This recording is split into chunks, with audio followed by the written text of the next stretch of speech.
Welcome to the Shreveport Connection with Tommy. This video is on Impact Wrestling from tonight. And first, some TNA and some other brief WWE news later on. Monday Night Mayhem with Angel Williams, that's Angelina Love's real name.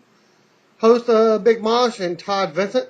Recap by Patterson. Show available at WrestleView.com. She spoke on why she felt the time was right to leave TNA Impact Wrestling and start a new chapter in her career. There's no big fancy story.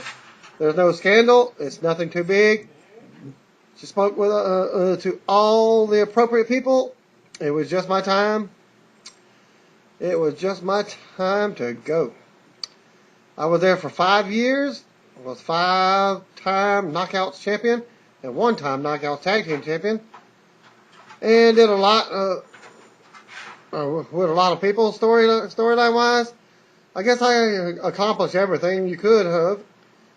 Of course, I was always coming up with ideas and wanting to do more and trying to be creative and get myself into the storyline and that storyline. Some things were being talked about, but mutually and completely amicably, we just decided it was my time, and that was it. And she spoke on whether or not there was a noticeable difference in the direction of the Knockouts division after Hulk Hogan and Eric Bischoff joined the company. I don't know, really, she said. I find Hulk to be very cool. He was super supportive of the Knockouts division and would always watch our matches and give feedback. And I was like, he was like, you girls kick ass. I think they know the Knockouts division is a big part of TNA and it really helps out the show. But they are pretty supportive, and they are pretty supportive of it. And she said how the idea for the upcoming Beautiful People reunion featuring herself and Velvet Sky came about. We wanted to get the Beautiful People back together. The fans really wanted to see it too. And we really wanted to give that to the fans. We both get tweeted that numerous times every day from fans wondering when we were going to get back together in TNA, and they wanted to see it. We both still wanted to do it because it was just so fun. With me leaving and Velvet leaving, we kind of just said that we could go do whatever we want now. So it was just given. For at least the next 2.5 months, we have a lot of stuff coming up together.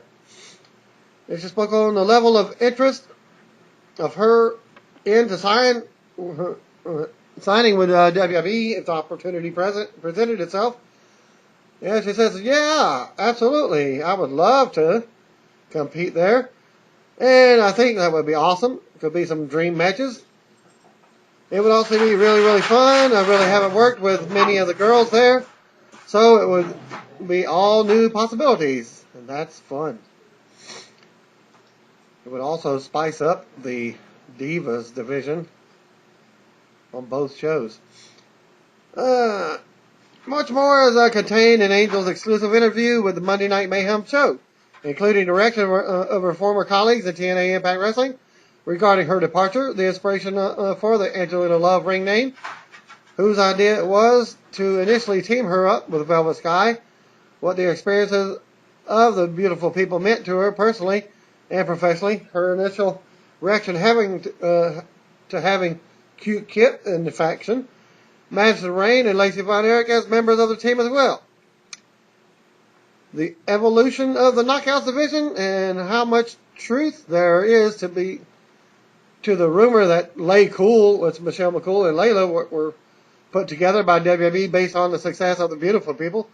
The experience of training in the WWE developmental system with Deep South Wrestling. The possibility of working against Beth Phoenix, Natalya, and AJ. If she believes the Beautiful People could be successful in WWE Divas division, which opponent she would like to square off in her dream match, her blossoming acting career, including the details of season in the movie Dark Rising, plus much more.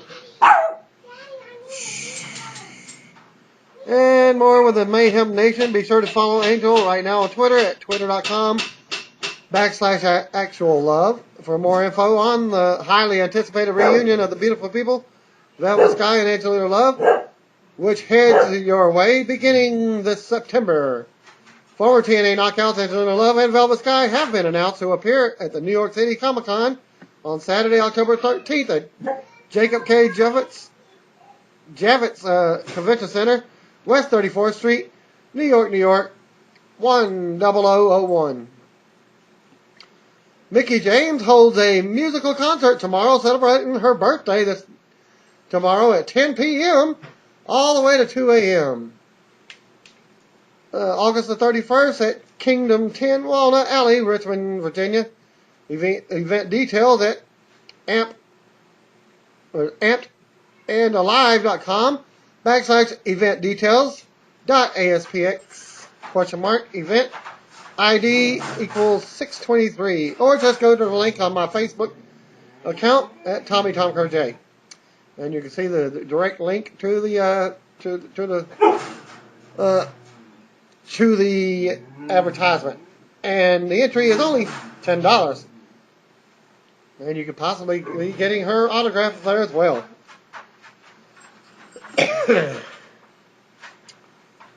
And Chris Sabin is another TNA wrestler who has contract expiring soon. Dixie Carter has reportedly pushed him to re-sign, and since she's been dating Chris Sabin, no word on it if they broke up or not. Velvet possibly being brought back into TNA. Well, we'll just see how that pans out. And this is planning on ending the Aces. TNA is planning on ending the Aces and Eights versus the TNA Stars feud with a War Games type of match. They won't be calling it War Games because WWE owns the rights to that name, but a TNA source says they are going to try and copy WCW War Games as much as they can. And this source came from NoDQ.com /348303311.shtml. I normally write this stuff down, but didn't have time to do it tonight. Devon Dudley is no longer with TNA apparently because he wasn't on the TNA live show tonight, and he was stated on Twitter on Wednesday that he will not be at the show because he's no longer with TNA. He said his contract with TNA Wrestling is reportedly set to expire this week, and suggests on Twitter that he's parting ways with the organization effectively immediately. TNA television champion wrote, "I would like to thank the TNA fans for making the last 7 years fun. I'm sure we'll see each other again down the road real soon. I'm ready to see where God brings me to the next level. I can't wait. I see big things on the way. Oh, and hell no, I'm not retiring." It would appear that his departure is due to both parties being unable to reach an agreement on a new contract. He retweeted a message stating, "I'll say this to you boys, deserve whatever you're asking for plus 25%. Bully Ray, his contract is also expiring this week, suggested on Twitter that he will part ways with the organization in October at Bound for Glory, which takes place in Phoenix, Arizona. And he said, "Don't matter where you start, matters where you finish. See you in Phoenix, the longest Bully Nation," he wrote. Well, apparently TNA title belts were stolen just recently in Iowa.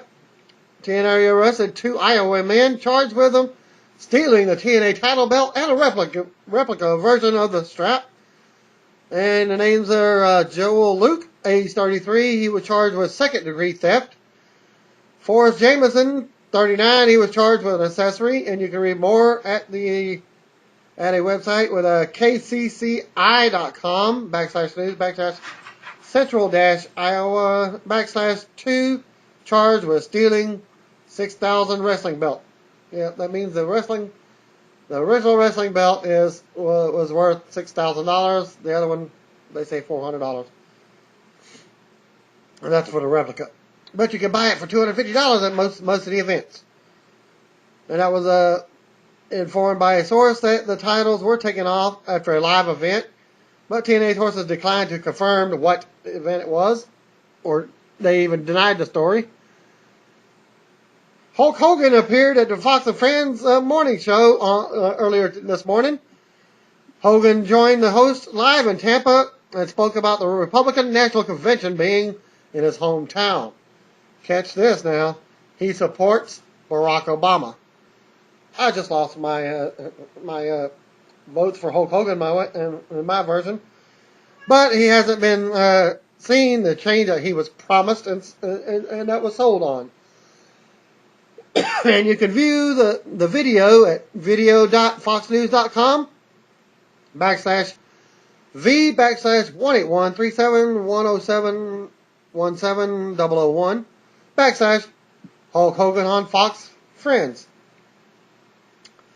Hogan also spoke about a beach shop that he is opening next week. He also mentioned TNA and hyped that he'll be on Spike TV tonight and then intends to watch Mitt Romney's speech. And now what everybody's been waiting for, Impact Wrestling recap of what happened on the show. The show opened with a recap of last week's show. Mike Tenay with Taz checked in a commentary. Highlights aired of the Aces and Eights drama from last week. Panning into this week, and it's live from the Impact Zone in Orlando, Florida. Austin Aries headed to the ring and held the TNA title belt over his head. He also showed off a black wrap on the right hand that the Aces and Eights faction attacked last week.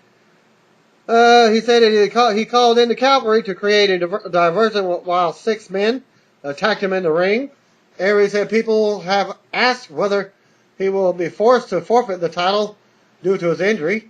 He wasn't selling no injury tonight, that's for sure. He said he has not been medically cleared to wrestle, but he doesn't need to be medically cleared to fight. Aries said that he's left-handed anyways, and they hurt his right hand, so he can fight with one arm behind his back, so to speak. Well, Aries put the belt over the top rope and said that he and the belt are there waiting for them. He called on the person behind Aces and Eights to fight him. He said he would sit in the ring all night until someone answered his challenge. Well, the Hulkster entrance play theme played. Hogan and Sting walked out with baseball bats in their hands and received a great reaction from the live crowd. Hogan said Aces and Eights have attacked his friends and his family, and he's ready for a bloodbath if that's what they want. Aries told Hogan he wants a member of Aces and Eights in the ring right now. Well, Aces and Eights appeared on the screen. They were drinking beer and whatever else they were drinking. The wannabe Bane guy has been promoted to vice president based on his patch.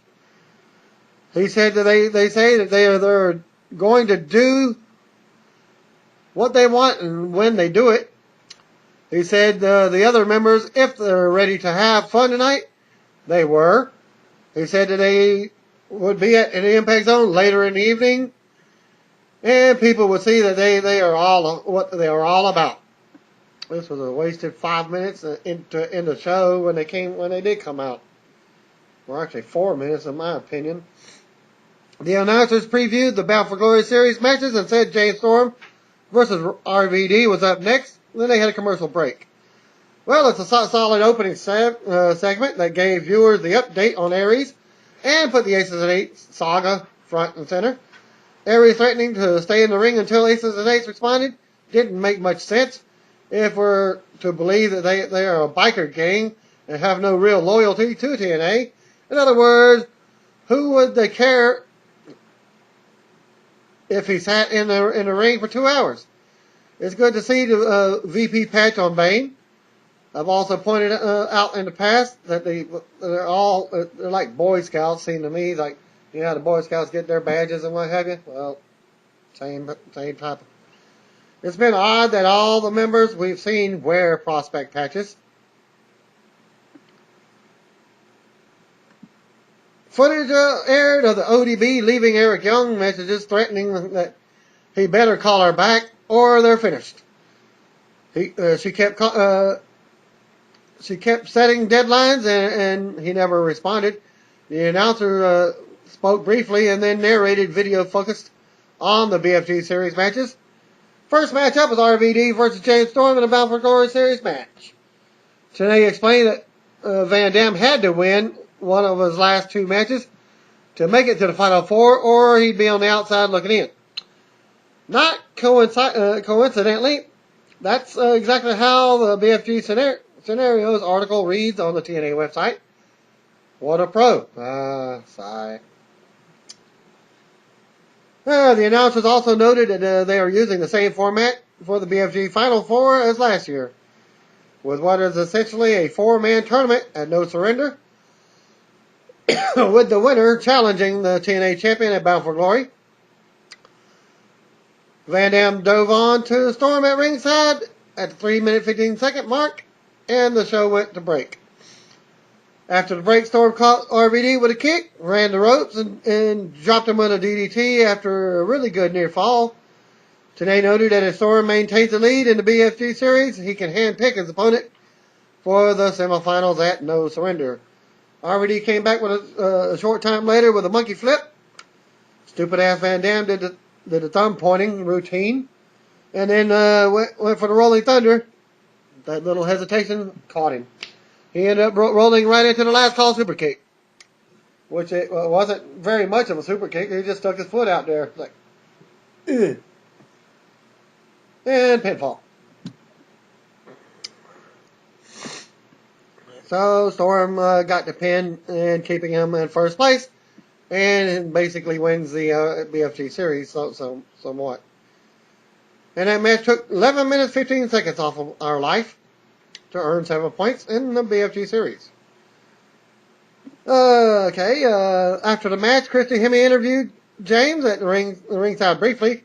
He said he's going to win the BFG series and take back the TNA championship. A shot aired of Madison Rayne backstage, walking to the ring. Once Tenay stopped reading a copy of whatever he was reading, he did a good job of making the BFG series match seem important, as did Taz when he chimed in. I like the touch of Hemme interviewing and excited Storm at ringside afterwards. How stupid is the Van Dam character? His thumb pointing routine comes back to haunt him constantly these days. In fact, it's happening so frequently that I'm left wondering if it's by design and he's turning heel. If not, he looks like the world's dumbest wrestler. Dumbest wrestler. Well, it's storyline, folks. Madison Rayne came to the ring. Tara Terrell was already in the ring, wearing a referee gear. Rayne cut a promo in which she said Brooke Hogan called her and told her that she'd be having a match. She assumed that the match was off and she'd be named a number one contender, because she announced that she was actually having a rematch against Miss Tessmacher. What? To her avail, guess what? Not. She also blamed Terrell for costing her the match at the couple weeks last week. ODB comes out and said that Brooke also told her that she had a match. So this match only takes about 25 seconds. ODB versus Madison Rayne. ODB took a swig from her flask and spat it in Madison's face to start off the match. ODB hit her finisher and scored the pinfall. Stupid Madison Rayne should have kept her mouth shut instead of rambling on to get the beverage spit on her. After the match, Eric Young's music played and he walked out wearing a suit and shades. Young was carrying a bucket of chicken and a small beer keg, which was what ODB had been asking for months ago. She asked what the hell he's been doing. He said he's started a successful TV show in Hollywood, he says. but he still brought out her chicken and beer. She pointed to the suit and asked who the hell he is. Where is the husband I married? I get told that almost every time I shave my mustache off. My wife don't like me without a mustache. Okay, well, that's what she asked. Where's EY? This is not the guy who I married. Young told her she's right. He said he'd fix it. Young started stripping. And then Taz said Young had a rash on his back and questioned what that was all about. Young stripped down to his briefs and then made out with ODB. And by the way, he was wearing red, white, and blue briefs with a star on the crotch. Sounded like 20% of the crowd loved this and 80% were bored by it. I get a kick out of a lot of the Young and ODB silliness, but it's about the same as Santino Marella doing his comedy on Raw and SmackDown. But I felt like I've seen this bit before every time you watch a Santino skit. Video recap of the Claire Lynch saga. Backstage, Styles said he's not done with Daniels or Kazarian yet. However, he said he has to do what Sting and Hogan told him to do by making the Final Four at No Surrender. He said he has to go through Samoa Joe, and that's easier said than done. But he's going to make it happen. And they showed the gut check judgment segment with Bruce Pritchard telling the other judges that if a guy is going to get his gut checked, he should show up prepared and in the best shape of his life. Commercial break. Did they bring in Chris Louis because he has a sob story and now they want to show that it's about more than that? Well, they show footage aired from last week with the gut check judges. Snow said he was disappointed. Pritchard's line from the preview occurred. Taz talked about the sob story. Pritchard said that they should keep an open mind and think of the total package. Snow said he thinks he has made his decision, but he will keep an open mind. What was that all about? Louis' 2-minute loss to Gunner, that was worse than the 2-minute match losses endured by the other gut check winners. Backstage, Sting and Hogan were talking about aces and eights. Christopher Daniels and Kazarian entered as Christopher Daniels is drinking his beverage, a green beverage, just like he has before. And it's in a martini glass. So not much in that. Not much. I mean, go for more than that. You know what's going to happen with that. Kazarian reminded them that they have iron-tied contracts, so they can't be fired or anything. Daniels talked about how they were all friends. Hogan said he and Sting hate their guts, and they are everything that's wrong with the business today. Hogan said he doesn't know how, but they are going to fight. Hogan said he would tell them when and where as they go to commercial. Well, Hogan and Sting always have had solid chemistry in the backstage segments. In case you missed the point, Hogan and Sting are pissed at Kazarian and Daniels because of the Claire Lynch nonsense with the scams that they were in backstabbing and what have you, framing. Hogan was good here as he reamed out of the tag champs. I assume he can't give them the match yet because it will involve AJ Styles. And it will be at No Surrender, meaning Styles has to be eliminated from the BFG series first. And they probably will set that up next week. Well, they set up the Styles versus Samoa Joe match and how it fits into the BFG series. And the announcers discussed the BFG series leaderboard briefly. Match number 3 of the evening, AJ Styles versus Samoa Joe in the BFG series. Today noted that Styles must win and needs help to make the Final Four. There's a cool spot early with Styles jumping toward Joe on the floor, only to take a kick to the chest. Back in the ring, Joe went to work on Styles. Styles came back later with a Pele kick. That only hits his arm. He kind of started the move early, and Joe kind of like was walking into it. Announcer said that Joe blocked the move with his arm. Styles applied the cross arm breaker, and the announcer said he was going after the arm that was struck by the kick. Nice storytelling. Joe came back with a big slam in the corner. Styles locked in the submission hold again, which is nothing like the arm breaker that Alberto Del Rio does. But Joe broke free and ended up on top of Styles and scored a pin in the process. And that match took 8 minutes and 5 seconds out of our lives to earn 7 points in the BFG series. They did a good job of explaining that Styles was going for a submission hold because he needed the 10 points, and that what was awarded for a submission win. This was a big improvement over last week when they had Mr. Anderson score a pinfall victory when he needed a submission win, and the extra 3 points that come with it in order to remain in the hunt. It's probably confusing some viewers because they are throwing a lot at them most of the time, and they haven't taken this approach until tonight. Perhaps a pre-match graphic listing was at stake for the wrestlers, and the ramifications of winning by pinfall or submission would be helpful. Hint, hint, TNA. Either way, this is a step in the right direction. Then they showed highlights airing of the opening segment with Austin Aries, and then a shot aired of Chris Louis getting pumped up for the gut check segment. Like he thinks he's wrestling because he's got his wrestling gear on. As they go to commercial break, backstage segment, Kurt Angle talked about his match with Jeff Hardy later on in the show and how it's a win or go home for both of them. Angle said Hardy can't beat him in this match. In the ring, Jeremy Borash introduced the gut check judges. Taz, Bruce Pritchard, and Al Snow.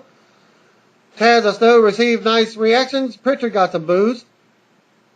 Well, if you're not familiar with Pritchard, I'll give you a clue. I love you character in WWE. The judges all laughed it off. Borash introduced Chris Louis, whose wife and baby were shown at ringside. The baby looks like he's got a big head, so he may have some type of a disease to go with that storyline. And then Borash asked Louis if he put forth his best effort for the judges. Well, he said he did, but he gets better every day. Well, to me, his wrestling kind of sucks to me. And I knew last week that he wasn't going to get it. And long story short, he didn't get it. Taz was up first. He asked the crowd to hold on now, keep it down, keep it up. He said he respects anyone who tries to make a career as a wrestler, and as he is. He said Louis had an extremely interesting life, and he commended him for sharing it with the world. Taz said Impact Wrestling is a little above his head right now, so he has to vote no. Bruce Pritchard said gut check for the second time. That's how you should say it, and that's how you should do it. He did it during the backstage bit. Pritchard also voted no. Louis' wife looked disappointed at ringside. Well, actually, what the hell? What are we going to do now? Joey Ryan showed up at ringside with a megaphone, Jimmy Hart style, and called out one of the judges, a corporate stooge, and none other than Al Snow is face to face with him. He threw a drink at Al Snow. Pritchard had to hold the show back, but Ryan broke free and ran to the back from the guard railing, and Snow eventually broke free and went over the guard rail and chased after him. Well, Joey Ryan's a little bit faster, and he was already cleared the entire Impact zone before Al Snow even got over the railing. Backstage shots of Kurt Angle and Jeff Hardy were shown as they go to commercial. Well, it looks like Louis was the fall guy, as they even went so far as to put his wife and newborn baby at ringside. Well, if it's a newborn, he's a lot bigger than a newborn baby. Is that it's like at least got to be a year or two old. I think TNA was hoping for a lot of online buzz about Joey Ryan, but got some attention initially, while some were wondering whether his verbal exchange with Taz was a shoot. But it doesn't seem like people are really talking about his ringside antics. Meanwhile, Pritchard apparently repurposed a bad tablecloth. It looks like he slapped a few buttons on it and uses it as a shirt. Well, if you're not familiar with his Brother Love character, he was always wearing a white shirt. I mean, a white kind of like suit with a red in the middle of it. You can go take it for that. Well, so we get backstage segment with Joseph Park speaking with Hogan and Sting. Park said he's been doing some research on aces and eights, and they are guilty of assault and battery, grand larceny, and perhaps a RICO violation. He said he wants to investigate aces and eights on TNA's behalf. Hogan gave his blessing. Then he and Sting exchanged looks after Park left the room. Nothing more than that. The camera showed a group of Bellator fighters at ringside. Today introduced them by name for viewers at home. The announcer spoke of the BFG series leaderboard. A video set up the Angle versus Hardy match, and they noted it was a do or die for both of them. Hardy and Angle were introduced after Borash replaced Chrissy Hemme for the in-ring introductions for the main event. Well, the Bane wannabe guy in Aces and Eights looks like Dino Brown, even if it is him under the mask. I'm not seeing too much into it. After all, he works as an agent for the company and it's possible that they would have him play the part now and have it be someone else once he's unmasked. And finally, you get the main event. Jeff Hardy versus Kurt Angle in Bound for Glory Series match.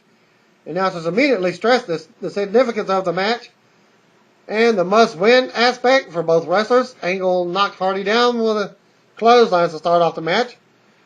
And the show cuts to commercial at 3 minutes of the match. After the break, Hardy scores a near fall after a drop kick and on a seated Angle. He followed up later with a whisper in the wind for a good near fall. Angle came right back, lowered the straps, and superplexed Hardy for a near fall of his own. Hardy came back, removed his shirt, performed Swanton for a good near fall. Later, Angle ran the ropes, but Hardy shoved him down and followed up with Swanton for the clean pin. And this was kind of real smart, because whenever Hardy got him up, it's like Kurt wasn't even like 5 or 6 feet away from the ring jump for Hardy, so he didn't have to jump very far with his twist. And I believe he was supposed to land on the other side of him, but he lands right back on his gut. Back to gut for the whisper in the wind. So Jeff Hardy defeated Kurt Angle in 11 minutes 15 seconds. That took out of our lives to watch that match, to earn 7 points in the BFG series. After the match, Angle sold the loss by looking introspective. Highlights played. Angle rolled quietly out of the ring. Borash stood in the middle of the ring and said it was time to introduce the final 5. Well, he introduced Hardy, Van Dam, Samoa Joe, Bully Ray, and James Storm. Borash said Storm is guaranteed to be in the final 4 because he's leading at the present time. There's no way that he can lose because he's so far ahead that the bottom guy couldn't touch him. Borash added that Hardy will face Samoa Joe next week, and Ray will face RVD next week in the final BFG series matches. Pyro shoots off as the opponents for next week's went face to face. A shot aired of Austin Aries walking backstage. Commercial break. It was a near fall city after the break. It worked for me because there was something at stake with both men needing the win to remain in the BFG series. Tenay and Taz put over huge by talking about how it was an honor and privilege to call the match. The post-match bit seemed a little bit premature with the pyro since it's all about the Final Four and not the Final Five.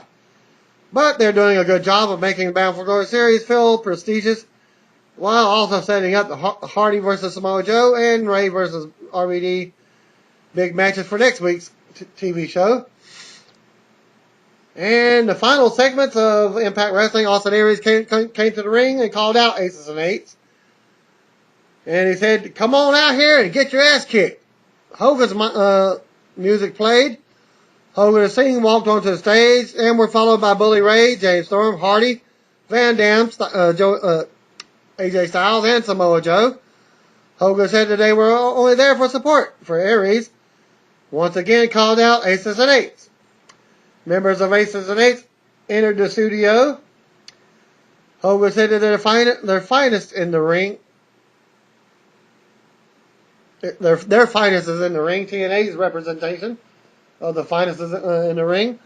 They said that they could have a bloodbath or send their finest to meet TNA's finest in the ring. The leader motioned and two guys started walking the ringside and opened the guardrail to let the big member enter. The big man got the better of Aries briefly, which was only like 30 seconds, and Aries took the other 30 seconds to start the brawl. Aries fired back, which led to Aces and Eights hitting the ring. Like I said, it only lasted about a minute, and then the TNA wrestlers followed, and they all brawled at ringside, while Aries got the better of the big man in the ring. A man climbed onto the ring apron, kind of looked like Al Snow. Then too, kind of looked like Jeff Jarrett. Ponytail and whatever. He wasn't wearing a mask or anything. And a turtleneck. Then he started doing this. So was that a botch or what? Okay, well. So that was it. Taz questioned why the man had put on a mask after he entered. Bully Ray complained in the ring that the new guy hit Aries with a slapjack. Yeah, because he took a slapjack out of the back of his pocket. Aries sold it as if he'd been shot, while Hogan and others looked on with concern to close out the TV program. For a moment there, I thought that they had a wardrobe malfunction, but Taz questioned why he covered his face after he entered the ring in a way that suggests it's something we're supposed to be asking ourselves. The slapjack bit wasn't all that hot. But the brawl was short, sweet, and kept things to the point and moving along with the TNA versus Ace and Eight saga. By the way, it was odd to have the show end only to have the WWE logo pop up, as Marine 2 aired immediately following. So you get TNA quickly. There goes the WWE logo like in the background, minus the F sign. That's supposed to be the W. Well, it cuts off right there. Well, that ends my video for this week. Peace out for TNA Impact and the Shreveport Connection. God bless you. Till next week. See you soon.